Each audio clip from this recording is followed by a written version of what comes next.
Là, on va faire le dernier exemple sur la division de fractions rationnelles. En fait, je suis toujours à la page 30 avec l'exemple qui est à l'écran. Ce qu'on va faire, on va commencer par aller factoriser chacune des expressions. La première expression, j'ai x2 plus x moins 12. Alors, en somme produit, deux chiffres qui, multipliés ensemble, me donnent moins 12 et additionnés me donnent 1.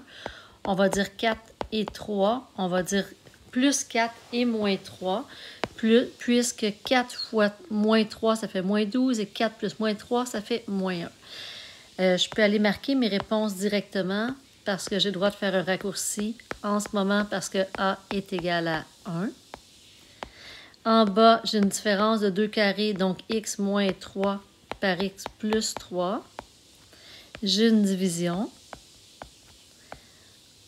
Au dénominateur de la deuxième fraction, je peux mettre en simple mise en évidence, je peux mettre 2x. Il va rester x plus 3. Et au numérateur, je vais devoir le faire au long. J'ai deux chiffres qui multiplient ensemble me donnent moins 40 et additionner me donne 3. Alors, mes chiffres, ce sera 8 et 5, mais on va dire 8 et moins 5, puisque 8 fois moins 5, ça fait moins 40, et 8 plus moins 5, ça fait 3. Parce qu'il n'y a pas de 1 à la place du A, je vais devoir le faire au long. Je vais venir le faire juste en bas ici. Alors, 2x2 plus 8x, plus moins 5, attends un petit peu, je vais effacer ça. Prise 2, moins 5x moins 20. On va regrouper les deux premiers termes. J'attire ton attention sur ici, entre les deux parenthèses, il y a un plus, alors je vais aller le mettre, sinon c'est une erreur. On va mettre des crochets, on va sortir 2x, il va rester x plus 4. Je mets plus, on va sortir moins 5, il va rester x plus 4. Alors, ce qu'on veut, c'est qu'il y ait la même parenthèse à l'intérieur des deux crochets. C'est ce qui se passe en ce moment, faites au village. Cette parenthèse-là, on va la mettre en évidence et il va rester 2x moins 5. Alors ça, c'est la réponse de la factorisation. Je vais venir la mettre au numérateur. X plus 4 fois 2x moins 5. Ensuite, je vais faire les restrictions. Je vais les faire à côté. Je te rappelle que les restrictions doivent être faites au dénominateur de la première fraction, au dénominateur de la deuxième fraction et au numérateur de la deuxième fraction. Alors, on va aller faire ça sur toutes ces portions-là. Alors, je vais les faire en rose. Pour la première fraction, je ne sais plus où elle est, ici. X n'est pas égal à 3 et x n'est pas égal à moins 3. Pour la deuxième fraction, x n'est pas égal à 0 et x n'est pas égal à moins 3. Et si je regarde son numérateur, je vais aller dire, ce n'est pas égal, je vais aller dire x n'est pas égal à moins 4 et x n'est pas égal à 5 demi.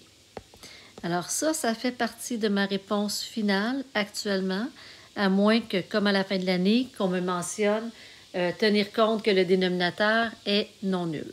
Là, je vais effacer ici pour avoir de l'espace pour pouvoir poursuivre. Ce que je veux faire, c'est que je veux aller retranscrire la première fraction telle qu'elle et je veux aller basculer la deuxième fraction avec un signe de multiplication. Alors, la première fraction, on va la réécrire telle qu'elle est. Donc, x plus 4 en haut, x moins 3 en haut, en bas, x moins 3 et x plus 3. Là, je vais aller basculer pour faire une multiplication. Puis, donc, je vais faire une multiplication et je vais basculer ici. Il y a bien des lignes, là. OK. Alors, en haut, je vais me retrouver avec 2x fois x plus 3. Et au dénominateur, je vais avoir x plus 4 fois 2x moins 5. Maintenant, je peux aller réduire les facteurs identiques. Donc, x moins 3 avec x moins 3. Oups. X plus 4 avec x plus 4. X plus 3 avec x plus 3. Et ce qui va me rester, ce sera 2x en haut avec 2x moins 5. Je t'encourage à mettre des parenthèses en bas pour éviter qu'un élève qui se trompe, qui voudrait aller jouer dans des coupes, enlever le 2x et le 2x. C'est impossible de faire ça. Puis rappelle-toi, en début d'année, là, dans les premières pages en bas à droite, là, je te disais qu'est-ce qui se passait avec un beau petit chiot quand on allait faire ce que je viens de faire. Alors, jamais, jamais. Alors, ma réponse, elle est comme ça. On ne joue pas dans les coupes et ça s'arrête comme ça. Petit nuage. Alors, voilà ma réponse. Alors, j'espère que ça t'a aidé. Sinon, je t'aide dans maths.com, comme je t'ai mentionné tantôt. Il y a une capsule sur la multiplication et la division de fractions rationnelles. Je te souhaite une bonne fin de période.